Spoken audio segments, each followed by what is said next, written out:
Hello to all of you unconventional conventionists. Welcome back to Rocky Talkie. I'm Nicki. I'm Aaron. And I am John. Guys, it is so good to be back. I don't know if you remember, but last week I was exploring the wildlife in Papua New Guinea. Did you guys know that they've got poisonous birds down there? Poisonous like they'll sting you? No, that's venomous. If something is venomous, it'll sting you and you'll die. If something is poisonous, you'll die if you eat it.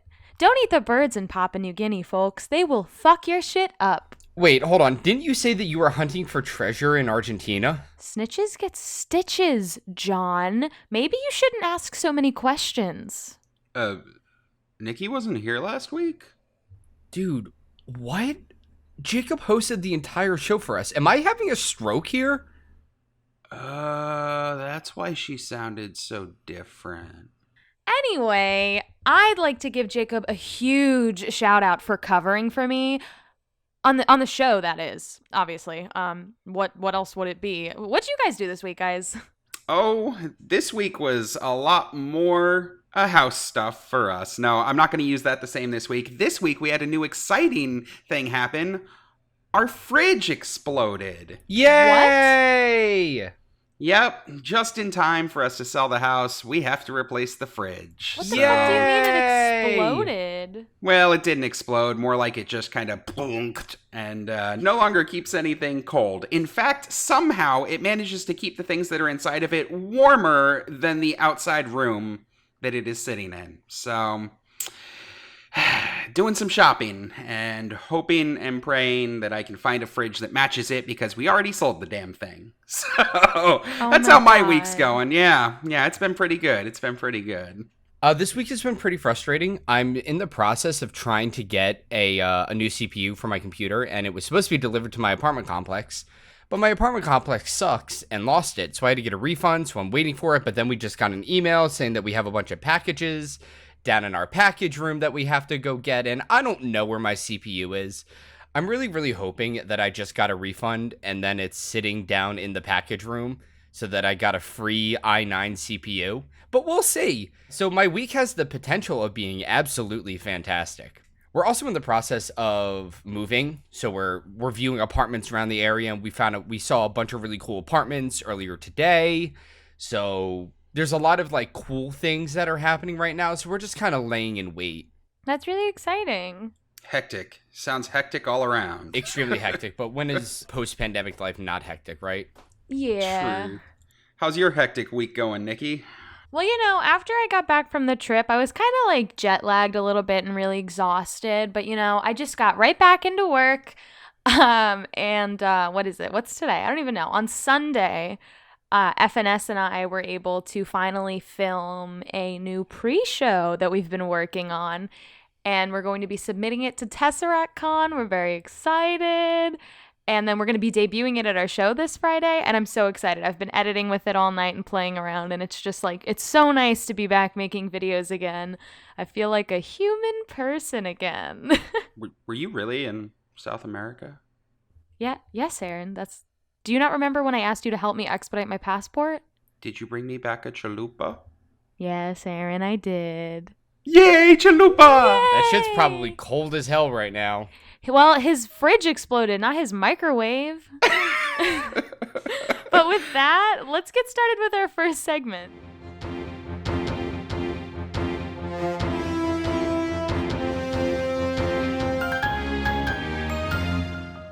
We're starting off this week with a bit of sad news. Graham Matters, one of the original cast members of the first Australian production of the Rocky Horror Show, passed away a few weeks ago on May 7th at the age of 72. The first Australian run of Rocky Horror debuted April 19th, 1974, and ran for 18 months, closing October 4th, 1975. Graham played Rocky during this production, and judging by the photos we were able to hunt down on the Oz Rocky Horror website, he did such a phenomenal job. Yeah, there are some really cute photos of him up on that site. I mean, he's just being a hottie on stage, covered in glitter. Like, one of the things about the Australian production of the stage show is that it was a really big departure, particularly in how Frank was portrayed. Reg Livermore, who portrayed Frank in the Australian version, really took a different attitude than what Tim Curry had, and you could see that all through the rest of the cast that had to adapt to this really grungy, different kind of Frank that wasn't quite so glamorous as the Frank that Tim portrayed on stage.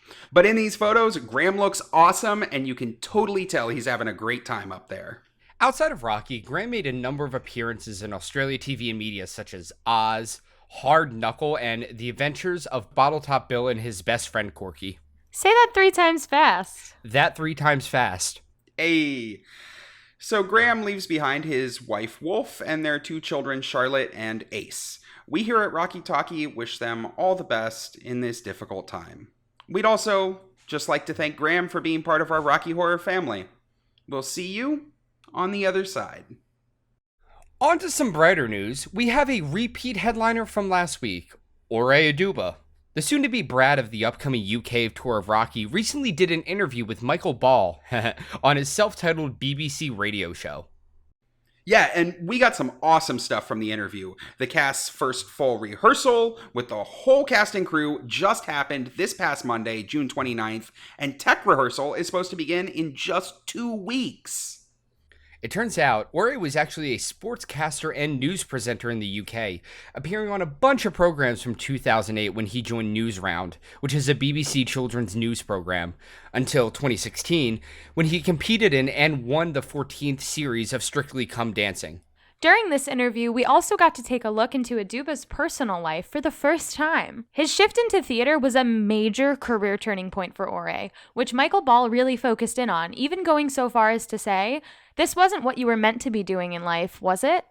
And in the best analogy for joining the Rocky Cold I've ever heard, Ore replied, "You take the red or the blue pill, and I took the rainbow-colored one." Oduba also talked about how he performed all throughout his childhood, trying out for every school performance he could, but that part of himself was something that he sort of muted in adulthood. Ultimately, it ended up taking his performance on Strictly Come Dancing to rekindle the performer in him and bring him back to the stage. Finally, Ball congratulated Ore and his wife Portia on their second child that they're expecting. They've got one little guy named Roman, and they're all really excited for baby number 2. Aww. One of my favorite Rocky memories was back when our former cast directors, Ron and Hillary, brought their son Will to the show in a teeny little Brad outfit. So adorable. Baby Brad, baby Brad. That kid's 18 now. I don't know. Anyway, Ore, if you're listening, why? But secondly, invest in tiny Rocky gear for your little pals. Trust me, it will not disappoint. And I mean, hey, do it for the gram. We're sending all the good juju to Ore and his family as they welcome their new little one into the world. And we wish Ore and his castmates all the broken legs as they head into rehearsal. We would be totally remiss if we didn't mention the other star of the interview, Michael Ball, who made his own Rocky splash this week by time-warping on Twitter to celebrate his 59th birthday. Yay! Now, not only does Michael have his own BBC radio show, he has a resume that's absolutely stuffed to the brim with all sorts of theatrical and performative conquests. Being a pretty flamboyant performer in his own right, he too has, you guessed it, been involved in the Rocky Horror Show. In 2006, he shared the spotlight with Anthony Head as the two of them split the role of Frankenfurter for the Tribute Show charity concert. The tribute show, hosted by Richard O'Brien, raised money for Amnesty International. The performance was staged at the Royal Court Theatre, where Rocky originally premiered in 1973, and the cast list was absolutely star-studded. Most notably, Patricia Quinn played the role of the usherette, and Nell Campbell even made a guest appearance. But Michael has been involved in so much more than just Rocky. At the age of 23, he made his West End debut when he performed as Marius in the original London production of Les Mis. And in 1989, he reached number 2 in the UK singles chart with Love Changes Everything, which is a song from another musical that he performed in, Aspects of Love. More recently, April 24th, 2020, he was number 1 on the UK singles chart with a cover of You'll Never Walk Alone, With 82,000 sales, it was the fastest-selling single of 2020. In 1992, Ball represented the UK in the Eurovision Song Contest, and he finished second with One Step Out of Time. He has twice won the Laurence Olivier Award for Best Actor in a Musical. Lastly, and certainly not least, during the Queen's 2015 birthday honors, which is an event for the Crown to honor, reward, and highlight good deeds, Michael was appointed Officer of the Order of the British Empire, which is a lot of ofs, an award on the same level of knighthood. Ooh, fancy. Fancy schmancy. I mean, that just goes to show you, Ball is an absolutely storied artist with way more accomplishments than we have time to dig into here, but man, he'd be a blast to do a deep dive into sometime down the road. For now, you can get your fill of Michael Ball listening to his radio show on BBC Radio 2, Sunday mornings at 11. We hope you had a wonderful birthday, Michael. Thanks for joining us in a celebratory time warp. Why the fuck did you have me say that? Last up in global news, we're excited to announce that Tim Curry will be hosting a GalaxyCon virtual meet and greet on Saturday, July 31st at 2 p.m. Eastern, which is when I am moving.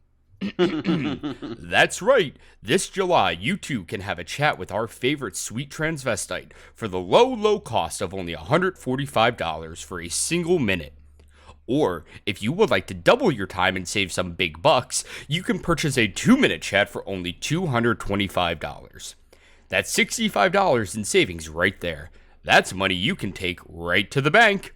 And if that's not enough, Tim will also be selling all sorts of autographed items, personalized photos, Funko Pops, Rocky posters of various sizes and designs. Plus, if you've got something special you'd like for Tim to sign, he'll also be offering a send-in option where you can send him any photo or piece of memorabilia you like and have him autograph it to you. That's all the information we've got for this upcoming GalaxyCon at the moment, but we'll definitely be keeping you guys posted as they add more info.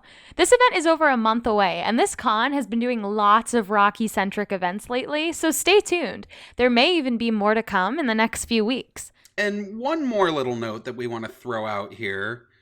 We want to wish a big ol' happy birthday to none other than Sal Fierro. That's right, Sal Fierro, former president of the Rocky Horror Picture Show fan club, the man responsible for keeping the entire cult going for over 45 years. Obviously, we wouldn't have a lot of sources for Nicki Ask the Question without him, and the community would just not exist. So to Sal, happy birthday, man. Have a good one. And with that, let's move on to community news. First up in community news, Mark Jabara and Tony Pazuzu have been working on a really entertaining new section to the Oz Rocky Horror website, Home Media. What, like DVDs and shit? Yeah, when you say it like that, it doesn't quite capture the magnitude of all the info they've added. They've got the full box art and all the deets for what seems like every single Super 8, VHS, and Laserdisc version of Rocky anyone has ever been able to own. You've got to remember, there have been multiple versions of these released all over the world, sometimes more than once. The VHS section alone takes a solid 10 minutes to scroll through just looking at the pictures, and that's not even reading any of the information they've compiled about each release. I've got to say, if you're even remotely interested in Rocky history, the VHS page is worth a scroll. Some of the box art is really funny to look at. For example, the UK 1984 VHS release features an image of Frank with Riff on his right side and a blonde woman dressed in lingerie on his left. We have no idea who she is. A blonde woman in lingerie. Is that Janet? You'd think, right? But Janet and Brad are on the back of the box, and in that picture, Janet has red hair, and Brad's wearing stripes? This is a confusing box. That's what she said. Hey. Maybe it's a throwback to the Usherette. Like, she is dressed in lingerie and seems pretty into Frank. I could see a Trixie wearing that outfit. These are the questions that keep me up all night. But can we talk about the 1991 French VHS, where the VHS box includes a little prop bag set? It's in one of those like plastic VHS holders, and above the movie are these little holes in the plastic that contain a lips pin, a tiny little Ziploc baggie of rice, a pink lab scene glove, and a black fishnet gauntlet? Why? Why? Why? Why? I love the implication that not only would a home viewer need these props for home use, but that you'd keep them stored with the movie to break out when you wanted to watch. Honey, let's watch Rocky Horror tonight. I'll grab a broom and you lay down some newspapers so that we don't lose too much of our prop bag rice when we throw it around in our living room. Do you want the gauntlet or the glove this time? Kinky? One last one, okay? The Brazilian 1995 VHS. This thing is bright fucking green. And oh my god, I hate it with every fiber of my being. It feels so wrong. Anyway, these are just a few of our faves. There are so many more on the site, and honestly, they are a ton of fun to look at. Mark and Tony are in the process of adding the DVD and Blu-ray sections as we speak, so keep an eye out for those two if you're interested. Also, Oz Rocky Horror is just a great site. We highly recommend checking it out. Go take a look. It's over at ozrockyhorror.com. We'll have it linked for you, you guessed it, in our show notes. Check it out. Up next, we've got some updates from Staycationcon. First up is a reminder to our listeners that talent show and pre-show submissions are due on Thursday, July 1st, which is the day this episode drops. So if you're listening and are maybe the sort of person to put stuff off to the last minute, this is your reminder to send in your videos. We want to see them. Our friends want to see them. Don't forget. We've also received word that shock treatment casting has been decided and is in its final confirmation stages. I believe finalized cast lists for Rocky and Shocky should also be going up in the Staycation group on Thursday, July 1st. That's the day this episode drops. So definitely keep an eye out for that little dopamine drop today. We here at Rocky Talkie have really been looking forward to it, so our breath will be nice and baited too. And speaking of baiting, gather around the campfire, gents, because it's time for another installment of Big Dick Storytime, the segment where our listeners get to slap their magnum dongs on the proverbial table so everyone in the community can gaze in awe at how shockingly massive it is. Our first story today comes in from Gretchen, who runs at Rocky Horror TikTok and was kind enough to shout us out in a recent post. Gretchen threw back to our story from a few episodes ago where Aaron talked about the audio malfunction at YinzCon in 2018, where the movie audio went out during the All-Star show, so the entire audience stopped doing callbacks and started reciting the lines of the actual movie so the actors could keep the show going. Yeah, I remember that. That was a little while ago. Gretchen shared a freaking awesome story about how she and some friends were at a drive-in show a couple weeks ago with two friends who were super unfamiliar with the movie, but who both knew Gretchen, like us, was a major Rocky nerd. The three of them were sat near the performers, but it was outside, so it was difficult to hear the audio.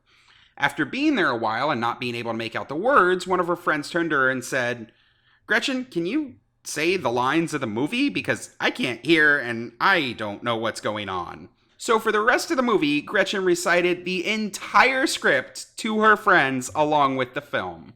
Damn! Way to go, Gretchen. I can't fucking imagine trying to absorb all the weird shit going on at your first ever Rocky experience with the Shadowcast at a drive-in, and you can't make out the words. Like, all of that put together sounds so chaotic. Good for you for saving the night for your friends. Occasionally, our nerddom comes in handy, doesn't it? Congratulations on having this week's ginormous schlong, and thank you for the TikTok shout-out. We absolutely love getting to hear from all of you on social media. If you guys want to check out Gretchen's TikTok, we'll have it linked for you in our show notes. Also, fun fact, I'm pretty sure that this was the Sweet Translucent Dreams drive-in show that took place on June 20th. That's the one where RHPS Buffalo and New York City guest performed. So, Gretchen, you probably saw some of our cast out there. Yay! Yay! Now, speaking of drive-ins, I've got a couple of big dick stories to share with you all this week. Not that my tiny penis can compete with Gretchen's plus-sized salami, but NYC is finally coming out of our cage and we be doing just fine. So, a couple of weeks ago, actually, rewind to 2020 around Halloween, we really desperately wanted to get a show together. So I put out feelers to every drive-in movie theater in New York City, and yes, there are quite a few of them. Who fucking knew? And all the rooftop movies that are in, like the ritzy, gentrified areas in Brooklyn to see if they wanted to have us at a show. One of them that I actually had a call with was the Skyline Drive-In, and they were like, you know what, COVID precautions kind of making me feel icky about this. Maybe, like, we probably shouldn't be doing that. And, like, fair. I get it. No big deal. They had reached out to us about 2.5 weeks ago, and they were like, hey, you want to do a show with us? And I was like, yes, please. So I went down there. We scoped out the area. There was a few things that were kind of iffy about the location because it's gigantic. There's no area to change. But we're Rocky Horror. We can make anything work. So we got everything good and approved on our end. We signed on for a show for the 26th at 9 o'clock. They had no lights for us. We had to go out and buy these like dinky little floodlights and hope that it was going to be enough to light us. We set them up and we were like, oh no. Me and my lighting person for the evening, Chloe, we were like, this isn't going to work. They're not going to be able to see us. We're just going to kind of have to do what we can. But as the sun went down and as the skyline went up, the floodlights actually worked really, really well. Obviously, the place was gigantic, so the people all the way in the back clearly couldn't see us. But we brought so much electrifying energy to this show that nobody cared whether or not they saw us. They got out of their cars and came all the way up to the front. They went into the area that was only seating, and they sat, and they actually pulled their chairs over so that they could see us better. The staff was absolutely incredible. I was talking with the electrician for the evening, and I was in touch with the security guy for the evening to make sure that we were complying with all of their protocols and procedures. I hosted the show from the sunroof of one of our cast members' cars, and all of the cast took out their cell phones and lit them so that I could be seen in the dark. They had a PA system. I did all my announcements over that. The show was incredible. We had no props at all, just personal hand props that each individual character brought. We didn't even have a wheelchair for Dr. Scott. We didn't have a tank. We didn't have a weight rack. We just improvised. We used a picnic table for the tank. We used stanchion barriers that they just kind of had left over for the elevator. It was a magical DIY Rocky show. We had a standing ovation at the end. It was difficult for security to kick people out for their midnight movie that they were showing because everyone just wanted to stand around and talk to us. It was a absolutely magical fucking evening. Honestly, I think it was probably because we haven't performed in a year and a half, but that was hands down the best Rocky show I think I have ever seen in the past 4 years. It was amazing, and if any of the NYC cast is listening to this, thank you all so much for being absolute fucking rock stars on Saturday. It was incredible. Y'all made me so proud. Each and every performer brought their A game. Our crew and our costume techs were incredible. Everyone rolled with the punches. It was what Rocky is supposed to fucking be. I cannot sing the praises of how great this show was. I wish Aaron, Meg, Nicki, I wish all of you were there to have seen the show. It was unreal. Also, for anyone who is interested, in the next couple weeks, we will have professional pictures uploaded to the website, nycrhps.org, because there was actually a professional photographer who was just kind of there. And he was like, I'll take pics for you. And we were like, dope. So he's going through and like editing them and stuff. And for some of the pictures that we have seen, he is incredible. So like, y'all gonna see this stuff. I really hope that I can revisit this and kind of make this a recurring area because everyone had such a great time. And they almost sold out too. And it's a gigantic area. So that was a pat on the back for us. So great show. Amazing, incredible. I had such a fantastic time. It really did my heart good to see Rocky Horror be brought back to New York City after almost a year and a half of being dead. Man, I am so fucking jealous. That sounds so awesome. Sounds like way better time than dealing with an exploding fridge. Yeah, it absolutely was. I would say that. I have to ask, Yeah. what did you do for Dr. Scott? So our cast member Nick was casted as Dr. Scott, and I told him a couple days before the show that they had no wheelie chair, and Nick's response was, I'll make it work. Literally what he did was he dressed as Dr. Scott, and when he had the entrance in, he literally just walked on the stage when Dr. Scott is getting pulled around by the magnet, and when he gets put in front of the transducer with Brad and Frank, he just sat down on a chair. Oh. And then when we moved over to dinner, he literally just got up, moved the chair to where he was supposed to be for dinner. For Kickline, he just walked back and forth with the chair. It was the funniest thing I've ever seen in my life. Legit. It was hysterical. So fucking funny. We had to fudge a lot of the show. Savannah, who played Frank, my partner, did the introduction from Sweet Tea by standing on top of our castmate Kristen's car. And, like, she used the car as the runway and, like, walked down the windshield and onto the hood and then onto the ground. Adam, our ex-cast member, now recently rejoined, was Eddie. He actually brought his sax and played the Hot Patootie sax solo. We had to do a lot of different things for the show, but it was so fun. I was Riff, and I wore a traffic cone on my head for the end of the show because of Takeover. I used literally just finger guns instead of the death ray. Like, it was as DIY. It reminded me of, like, 70s, 80s Rocky Horror. You know, when they just used what was ever at the theater. Yeah. And that's exactly what we did. And it was absolutely wonderful. I would love to perform there all the time, forever. It took forever and a day to get out there, but it was just such a fantastic location. The staff was incredible. If anyone is listening to this and you're in the New York City metropolitan area, make a point to go to Skyline Drive-In, because it is a wonderful, wonderful, wonderful experience. Do it. Very nice. Also, if my dick wasn't big enough this week, I also got the march in this year's New York City Pride Parade just yesterday. That's Sunday the 27th for those in the future. And, we got an email Saturday morning around 3 a.m. saying, we want to invite you to this year's Pride Parade. Don't tell anyone. And we were like, what? I mean, okay. And the email was phrased as if we were, like, doing them a favor. So me, Meg, and Eric were like, well, we have to. Like, everyone wants to do it. The kicker was that we were only able to invite a certain amount of people, and our cast is pretty big. Thankfully, it worked out because of the really short notice. Not a lot of people were available, but we were able to scrounge up most of the cast. We showed up at around 11 a.m., only had to wait about an hour because naturally this Pride March was much smaller compared to other Pride Marches because of COVID, and it was very last minute. But it was a great time.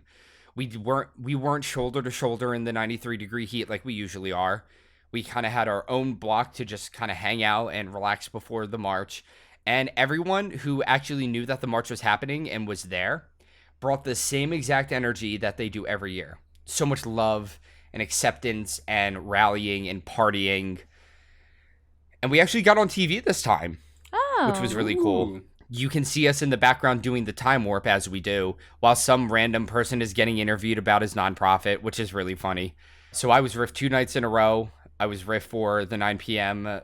drive-in show, and then I had to wake up at 8 a.m. to get ready to go to the Pride March again as Riff. So it was a very hot and sweaty weekend, but it was worth it. It really felt great to kind of be back to that same routine of Rocky taking over my weekends, and I wouldn't have changed it for the world. Like, I love doing the Pride Parade. It's a fantastic event.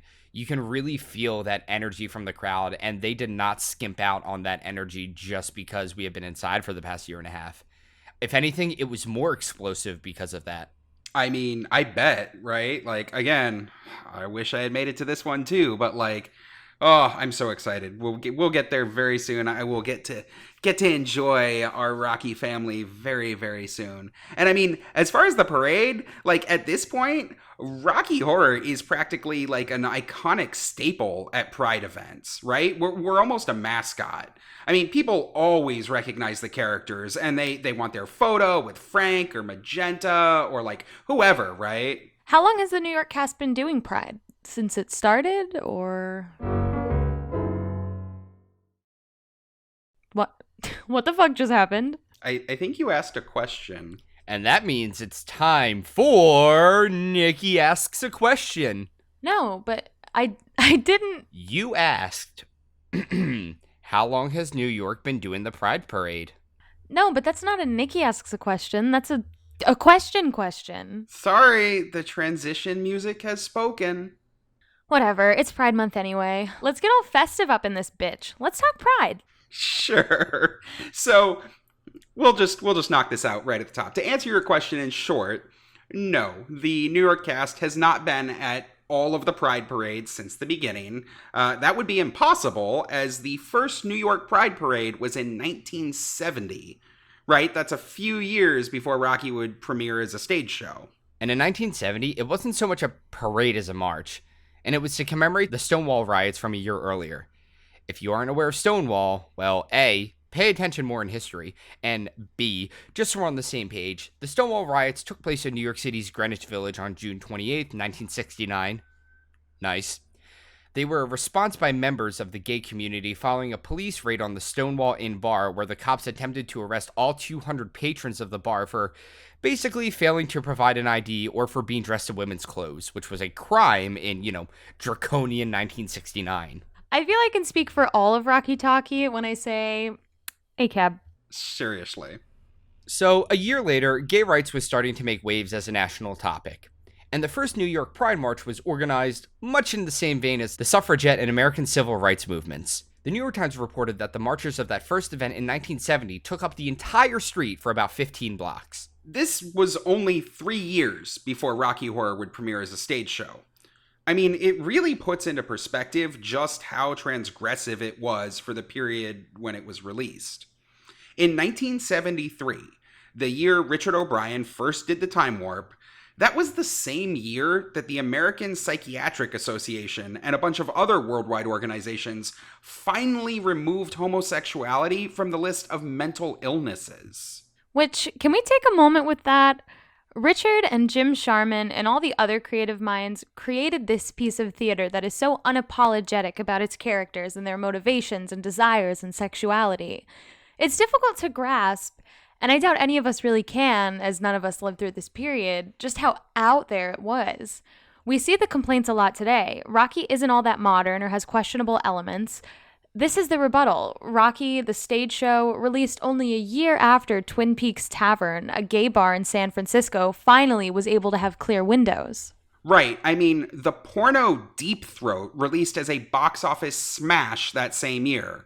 So, straight smut hits the mainstream, and Jack Nicholson and Johnny Carson can talk about it in the tabloids and how into this porno chic that they are. And meanwhile, the gay community can finally sip beers without blackout curtains.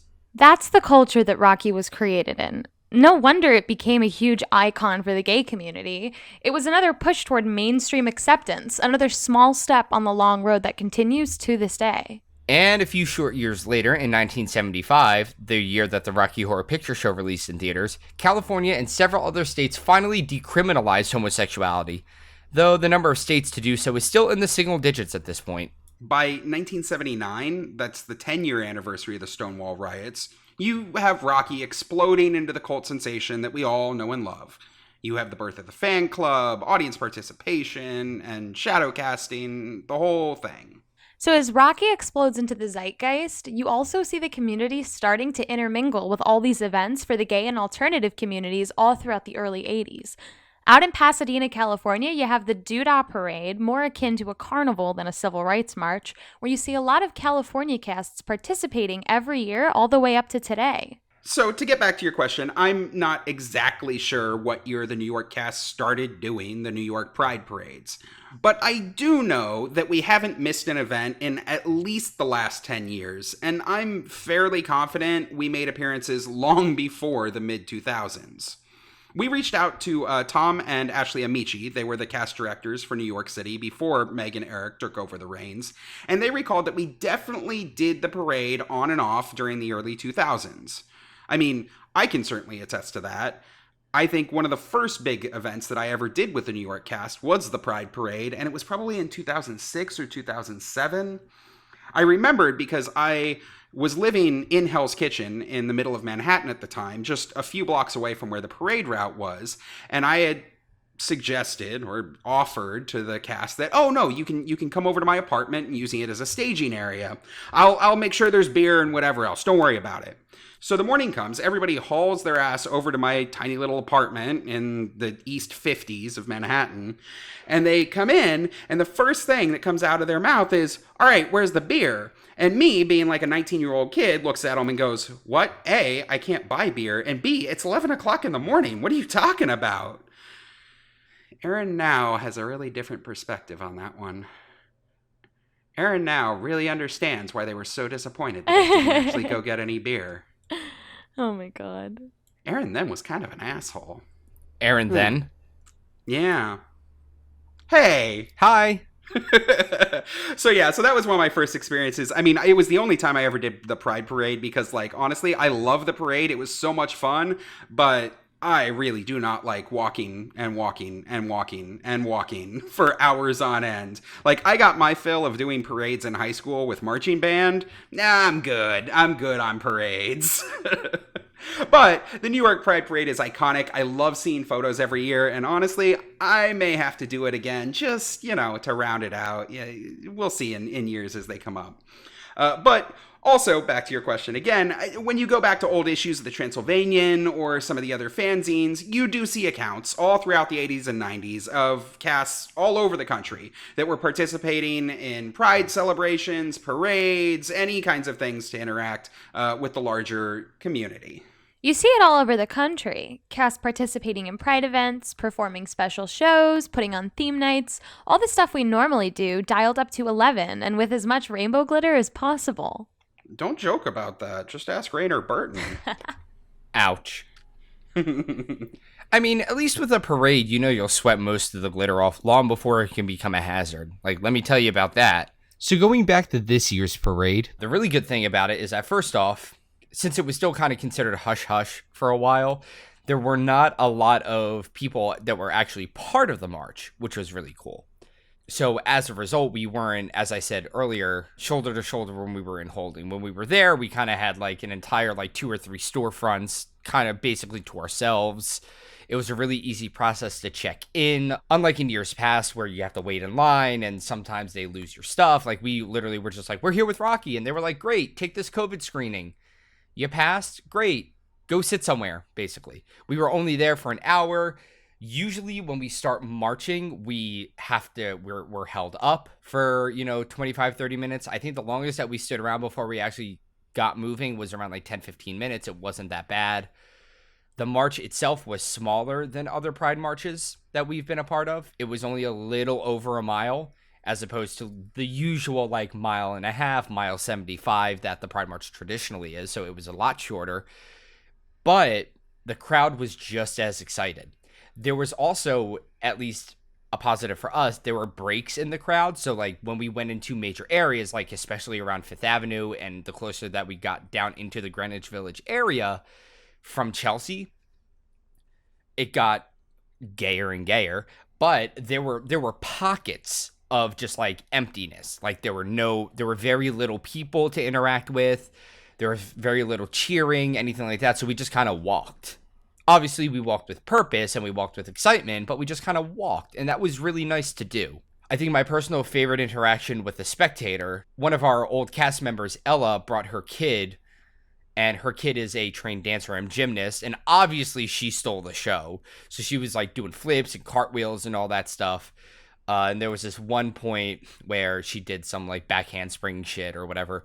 And I, being the silly jokester that I am, I looked at one of the patrons who was clapping and applauding her. And I looked at her pointing out, I was like, I can't compete with that shit. I'm almost 30. And she was like, don't be shy, try it. So I did some dumb shit on the ground that was not even close to what Ella's child had done. And obviously everyone was laughing at me.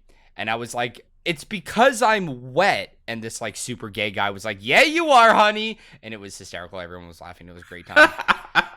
But there were so many times I was able to go up to somebody and compliment their outfit and be like, bitch, you understood the assignment today. And they were like, so did you.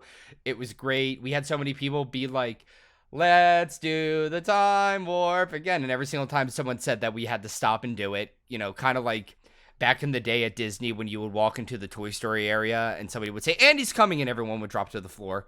They can't do that now. But we have to do the time warp every single time someone mentions it. So we would like stop and do it while we were moving and stuff. There were so many like good and memorable interactions. The logistics were great, aside from the fact that it was extremely last minute. But I don't really think that that was like the NYC Pride people's faults.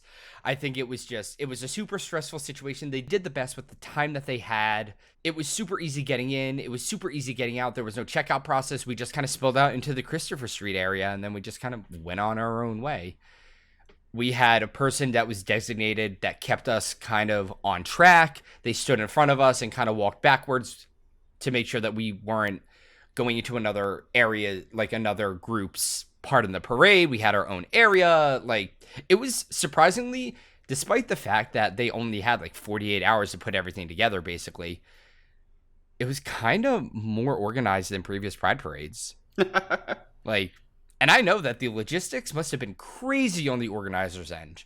Everything was super hectic from what I could tell, but they pulled it off. Oh, yeah. I mean, I got a small glimpse into this just overhearing Meg's phone calls with the organizers as they were kind of, coordinating the beginning of this. Several months ago, they'd reached out about doing a virtual event for Pride Weekend, right? And they wanted to see if New York wanted to do, some video or something.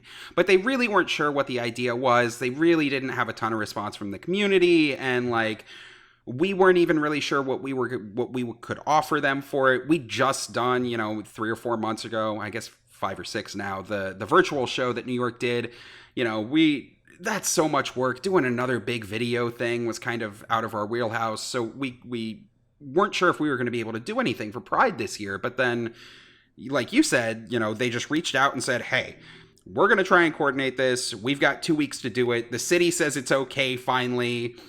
And they want a Pride parade. So we're going to give them a Pride parade. And oh, by the way, it's going to be on TV this year. Something that we haven't done in other years. So yay. So Meg's trying to coordinate with this woman who's like getting shuffled all around the city just on her phone and is like, I don't care what the names of the people, you just show up with people and march in the parade. It's fine. Don't worry about it. We will get the logistics sorted out when we get them sorted out. So they just threw it together completely off the cuff, and I'm pretty sure nobody knew what was going on. But it sounds like they made it work, and it sounds like they scrambled and scrambled and scrambled and put on an awesome event. Yeah, props to them, seriously. But I mean, hey, that's what they're good at. That's also what Rocky people are good at, right? You tell us to do a show or a parade or whatever, and we've got only a day or two to throw it together. Yeah, we can do that. Tell me about it. My cast, we really wanted to return to theme nights because we haven't been able to since we reopened from COVID. And we thought that enough time had passed and we felt comfortable enough that we could do it. And because it was June, our leadership thought that doing a Pride night would be the best idea. We've never done one. This was our first annual, and it was so incredible. I can't even begin to tell you. So many people came. We had a line out the door, and everyone was dressed in Pride gear and dressed in their own representative flags, and it was just so nice to see just a sea of rainbow in the audience and all different identities and variances. It was just such a safe place, and it was so nice and so cute, and the audience had such an incredible energy. They were so lively. We had so many virgins, and the whole show was just absolutely insane. There wasn't a moment that the audience wasn't going crazy. I was lucky enough to be able to play Janet, and we all doctored up our costumes to match our Pride flags. And it was just such a good show. I really want to go back. I really can't even begin to express how incredible it felt to be on that stage in that environment and have just this lovely audience around you. It was just so accepting and so fun, and I loved it. For floor show, we had rainbow boas, and we wore our Pride flags like capes, and everyone on our floor show line was a different identity, so we all had different flags, and I thought that was just the neatest thing. It was such a good time, and it really got me in a really good mood for Pride Month. It's the most magical time of the year. I think we can all agree with that. I guess that wraps us up. Wrap up this dick. Happy Pride, everyone. Happy Pride. Happy Pride. And that's our show. We want to thank Gretchen for shouting us out and sharing her awesome story. Please check out her TikTok if you get a chance. We've got it linked in our show notes for you. If anyone has a question they'd like us to answer on air for Nicki Asks a Question, or some community news they'd like us to talk about, or even just a cool story to share with the community, we'd love to include it on our show. Just go to our website, rockytalkiepodcast.com, and fill out our contact form to tell us about it. If you're enjoying Rocky Talkie, please help us out by rating, reviewing, and subscribing to the show. It makes the podcast more accessible to new listeners, which really helps us grow the show. And if you want even more Rocky Talkie content, check us out on Facebook, YouTube, Instagram, and TikTok, all at Rocky Talkie Podcast. We'll talk to you all next week. Bye! Bye-bye. Bye!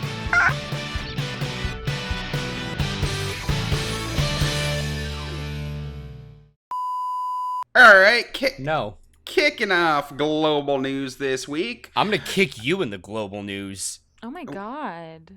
Well, actually, that's probably more accurate. I just read down because we're starting off this week with a bit of sad news. John stole my line.